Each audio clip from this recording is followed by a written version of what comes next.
There will be Americans left behind. You are being lied to by our own government. And that does not include what are called SIVs. SIVs are people that hold a special immigration visa. These are people that have worked with us and are targeted for death. And again, that doesn't mean anything. That's not all that's left. You have others that are targeted for death. For instance, the women who became judges in the last 20 years and sentenced the people to prison that the Taliban just opened up. I know that we have several of the judges that if you've been listening to the radio program, we had several of the judges that are females, and they were the first females, gosh, I think maybe even in the Middle East. Are there female judges that you are aware of? There are some in other places. There are not many, and Yeah. they certainly weren't in Afghanistan where all the mosquitoes were here. Correct. So we had a list of, I think, 200 or 250. 222. 222. And we have, I think, 12 of them out of the country now. The rest are waiting to be rescued, but the Americans are not coming. However, we are, along with some of our other partners that are very, very brave. No matter what anybody tells you in these press conferences, know this: it's not true. Helping to rescue 8,900 people on the ground in Kabul. Joining us now, an NGO volunteer, retired mixed martial artist, U.S. Army sniper and Green Beret, Tim Kennedy. Tim, thank you so much for joining us, and thank you for your service, sir. It's absolutely my pleasure. Okay. Sorry about the connection. We're en route between refugee camps, and we are short on time, so please forgive my poor connection. No, it's great. I appreciate you being able to talk to us for a little bit. All right, Tim, you've been part of countless rescue efforts in Afghanistan. Talk about that experience and what are the biggest challenges, because the biggest question is, how are we going to get all of these Americans out in time? To be honest, we're not going to be able to get all the Americans out of Afghanistan in time. We're just going to have to accept that, and it's going to be an ongoing problem as we continue to address this. We can't forget about it. This is dangerous, and there are over 10,000 Americans still in Afghanistan. We were able to get out 12,000 people. We moved out over 8,900 ourselves on our own planes, as part of this amazing team and this incredible effort, surrounded by the best and the brightest. But now, we're in a new position of trying to find and settle some of the Afghan and foreign nationals that we got out of Afghanistan. The key to getting planes moving is the State Department, but the State Department is the biggest obstacle. We have American civilians who went in on the ground. Laura Logan, fellow South African reporter, they're on the ground. And the U.S. State Department, as directed by the White House, is telling them to stand down, is telling them planes can't leave. This is planes funded by Dallas, Texas civilians, philanthropically raised $20 million, send planes in, getting people on the ground, saying, hey, we can evac these people, and they go, stand down, you can't fly, you can't take them out, telling our soldiers to stand down, when the British troops, mind you, is going in and getting their people. The British troops is going in and finding them, finding a way out, but the American troops are told, stand down, get back in a car, right? This is where I go to treason. When you are proactively, when there is a measure to solve a problem, right? And you block them, and then even go as far as threatening Glenn and the team, saying, we're now going to come after you. How dare you, step into our terrain? We're the State Department, we're the Pentagon. No, you've left our people. The State Department is the biggest obstacle in the Middle East, and it looks like it is being directed by the White House, and we can't figure out why they would make the choices that they're making. They will be responsible for people being taken hostage or dying. Tim, we keep hearing the administration say, well, we're working with the Taliban. I mean, you've been there. We were fighting them weeks ago. How are we trusting them? We are not trusting them.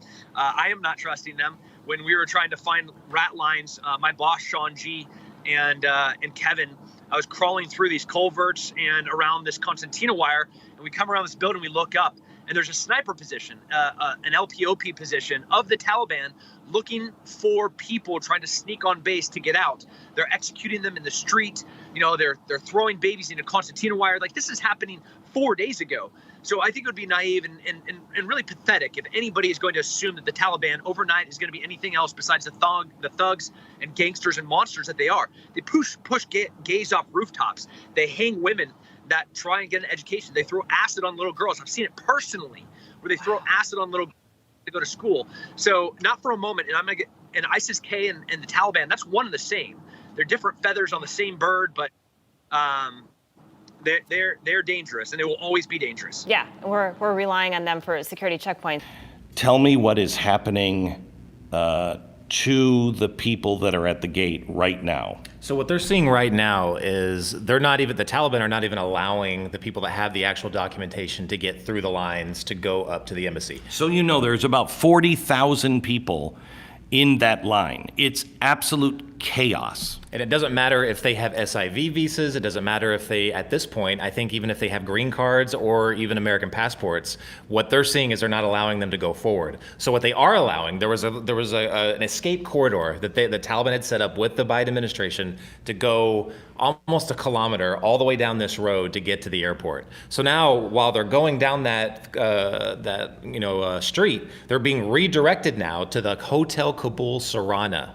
The Hotel Kabul Sarana, you can look it up. It's fairly close to the airport. But they're rerouting them, and they're holding them there in that hotel.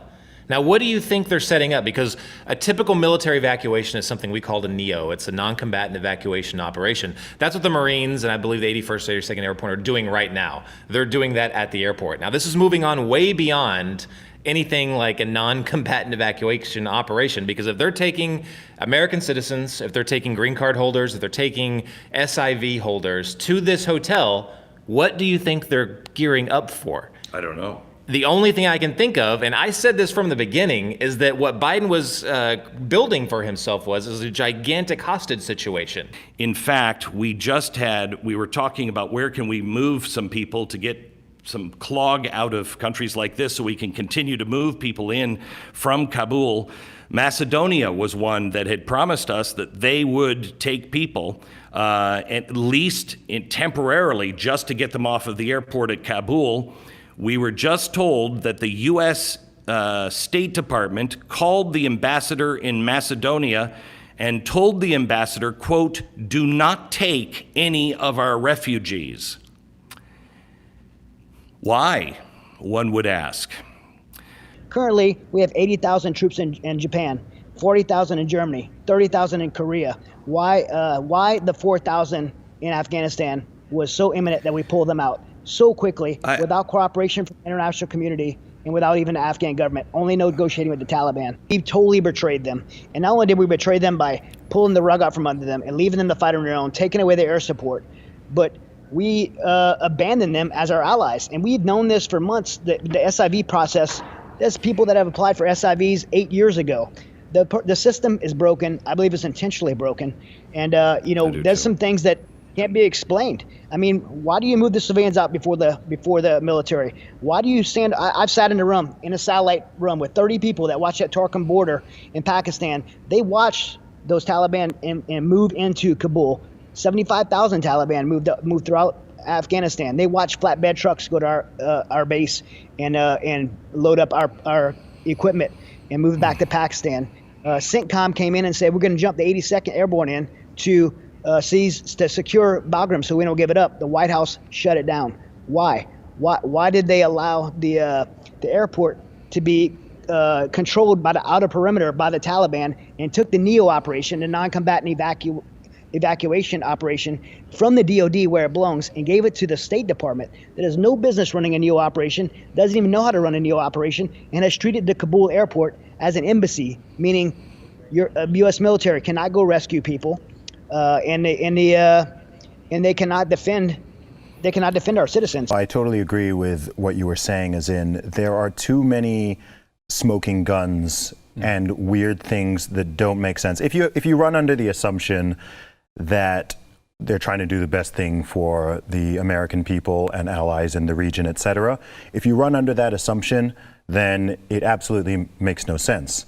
right? So it's at that point where you can't give that benefit of the doubt and put it down to incompetence. I generally understand why people would like to not assign bad motive, but there are certain situations, whether you're talking about the weapons, the weapons and vehicles, et cetera, being left behind, to the fact that the military was evacuated prior to the citizens and allies, to this list that's now been going on. It's like, man, that's too many blunders for that to just be like, oh, that was just a mistake, that was just incompetence. And then when you're having these situations like the president not wanting to answer questions and, getting in these battles with reporters, if he's even speaking to them, all of that stuff, to use your term, treason. And people really don't like to throw those charges out because it sounds very, what's the right word, right? It's hyperbolic. It sounds hyperbolic, right?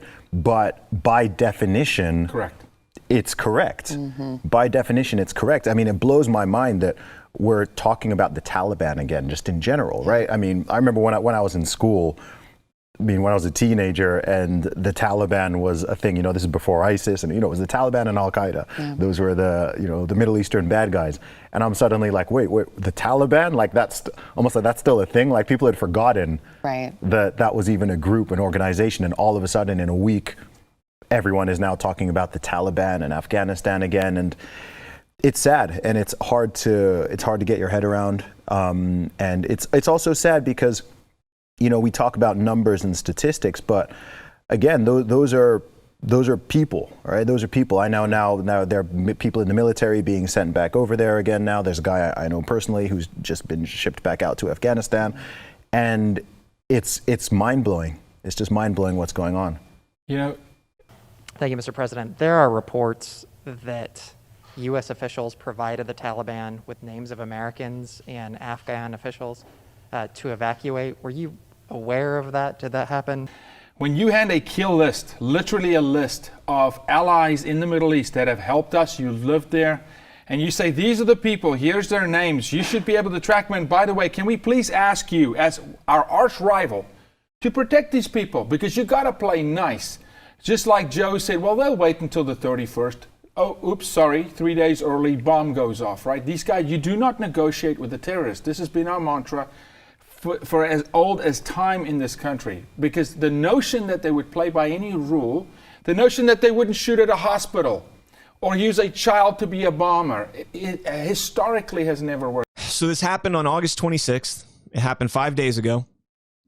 There was an airstrike on Sunday that killed 9 people.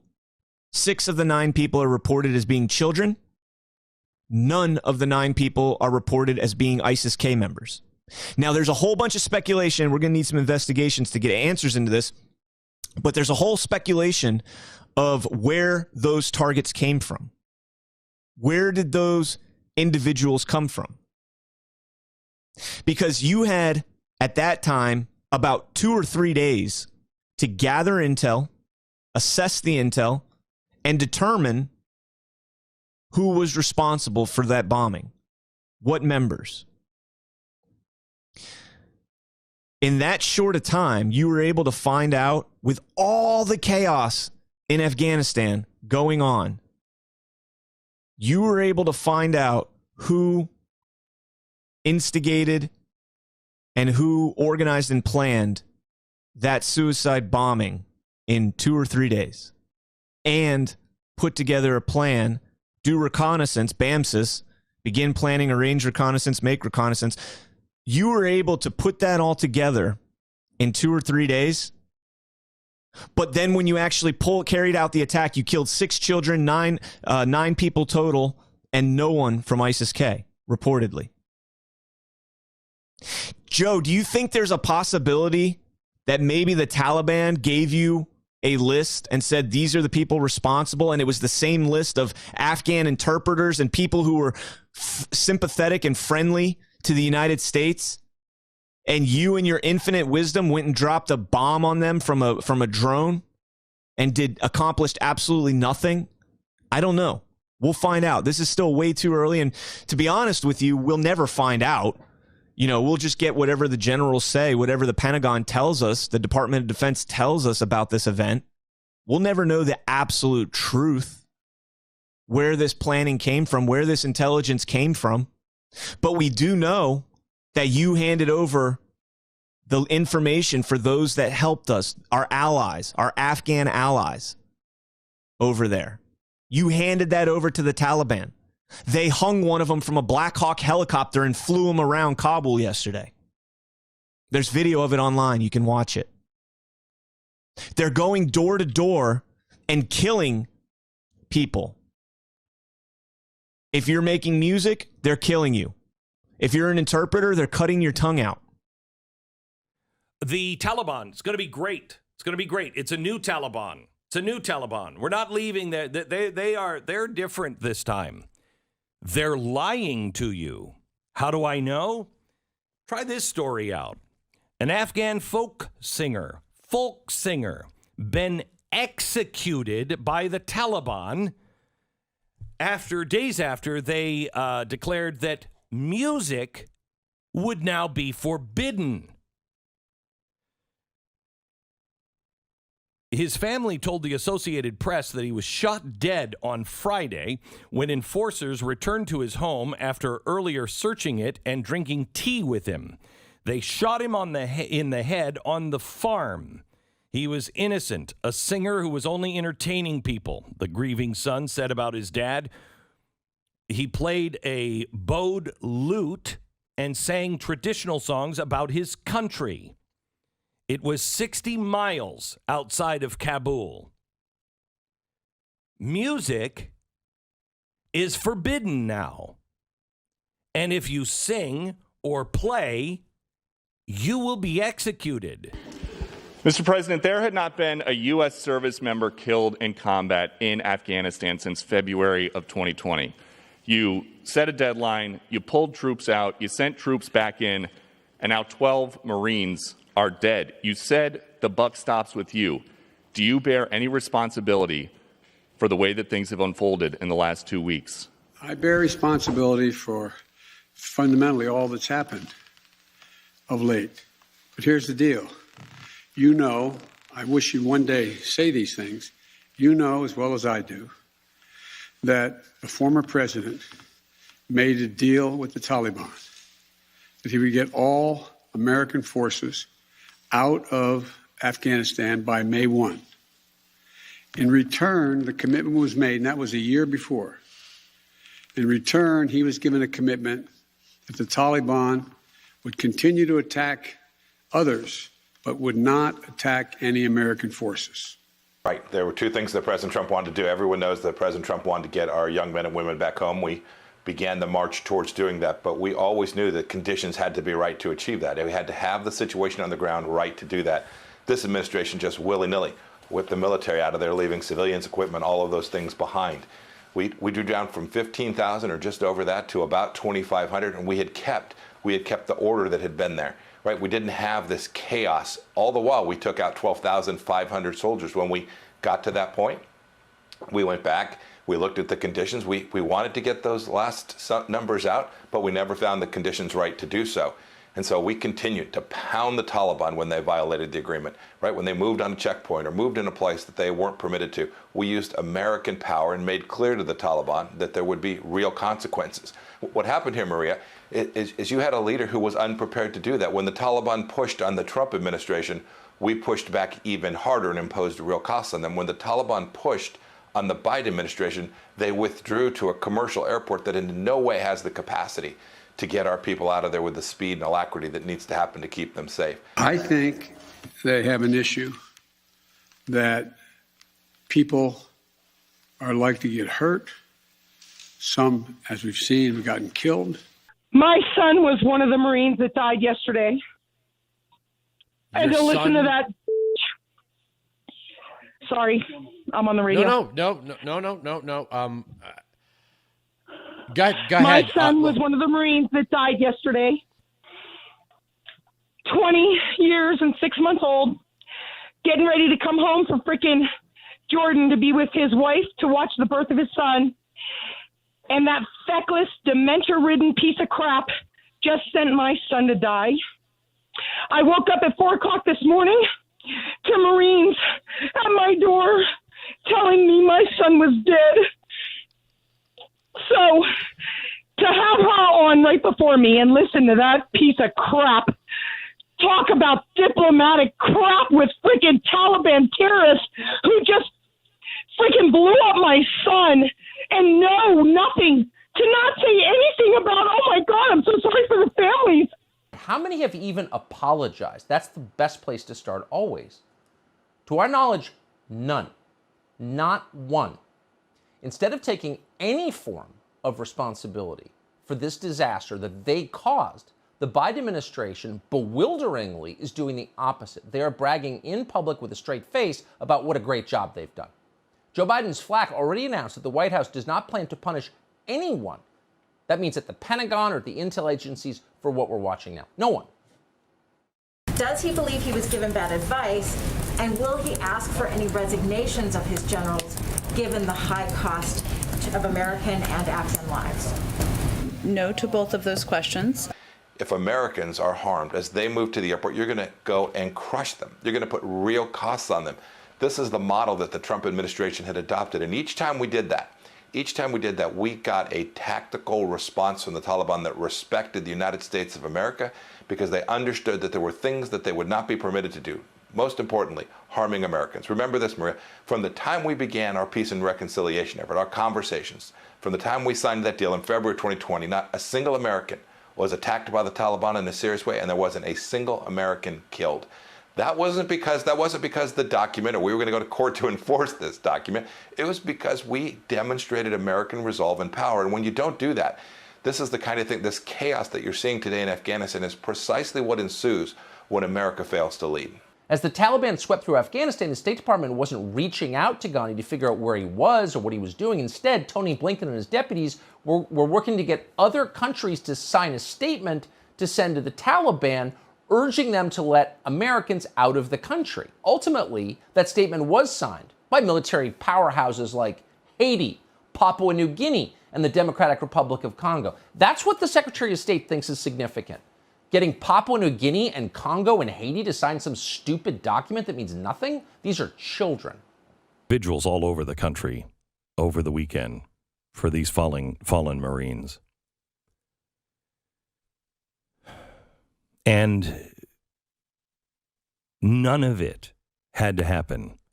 I don't know if you saw the Washington Post, the fall of Kabul. It is absolutely incredible how clueless everyone was. From the Washington Post, this account of Kabul's fall, the climactic moment of America's longest war, is based on nearly 24 interviews with U.S. and Afghan officials. In both Washington and Kabul, the days and weeks leading up to the fall were marked by complacency. The United States was withdrawing its forces. The Taliban was notching gains. But the prevailing view in both capitals was that there was still plenty of time before the insurgents might take over a city of nearly 5 million people, the seat of government for President Ghani. He was told that he needed to get out fast. They said that the Taliban was inside the palace looking for him, and he was going to die if he didn't get out. It'll either be you, your palace guards, or the Taliban. But if you stay, you will be killed. The president wanted to return home to gather his belongings, but told by advisors there wasn't any time. Earlier that afternoon, wearing plastic sandals and a thin coat, the president, along with the first lady and a handful of top aides, lifted off the palace grounds in military helicopters. They flew out. They landed in Uzbekistan. From there, they boarded a small plane bound for the UAE. Ghani aides, who had not been part of the hasty evacuation, returned from lunch to find out that the president was just gone, his office empty. That's when the Taliban called us. And the Taliban said, we're at the edge of the city, and you either need to step in and fill the vacuum and get control of the city because it's in chaos, or we will. Biden's White House said, go for it. We didn't take a deal offered by the stinking Taliban to take control of the city, to hold the city in place. And because of that, the Taliban came in with our permission, and that's when the whole thing melted down. That's when thousands of people rushed to the airport. They gave us the choice. Do you want to control the city or do you want to control the airport until August 31st? We said the airport. We chose the airport. Now they're saying only 240 Americans are left. That is a lie. That is a lie. I have more than 240 requests from people coming into our email that are saying, please, can you help us get out? It's a lie. Please, please pray. Yeah. Pray mainly for the people that are going to be left behind. Pray for those people. Pray for those Americans who now must wonder, did I even matter to my country? Pray to God for those people who think, does God even see us? He does. They don't know that we're on the other side and we are doing everything we can to get them. But our team, and it's not just our team, it's not just the Nazarene Fund, there are many, many groups that will die trying to get those people. They are not alone. If you take 3 steps back, you can see very clearly that we're watching some kind of pivot point in our history. The most obvious casualty, apart from the 13 dead servicemen last week, is American power and prestige, both of which, in the span of just days, have been profoundly and permanently diminished. There will be huge consequences of this moment. You'll see them both in the near term, you'll see them through the generations going forward. But for now, it's worth answering a simple question. Who is taking responsibility for this? Who's paying for the disaster we're watching? Not so long ago, that would have been an easy question to answer. Our leaders would be paying the price. Until fairly recently, the people in charge understood that leadership comes with obligations. It's not all privileges. If you're going to make big decisions, you have to be willing to suffer if they go wrong. In the spring of 1912, Edward Smith ran his ship into an iceberg in the North Atlantic. As it went down, Smith did not blame climate change for the disaster. Instead, he stood stoically in the wheelhouse and rowed the Titanic to the bottom of the ocean, and people applauded. It didn't seem strange. It was expected. He was in charge. He stayed until the end. If you caught one of your kids doing something wrong, you wouldn't rest until that child apologized. Contrition is an essential part of fixing a problem. It's not just practically important, it's spiritually important. Admit you were wrong, and they won't, because they don't care what you think. And so to this moment, the only person who has been punished for these terrible decisions, one Marine Corps officer who criticized those decisions. This can't go on. When leaders refuse to hold themselves accountable, over time, people revolt. That happens. We need to change course immediately and start acknowledging our mistakes. The people who made them need to start acknowledging them, or else the consequences will be awful.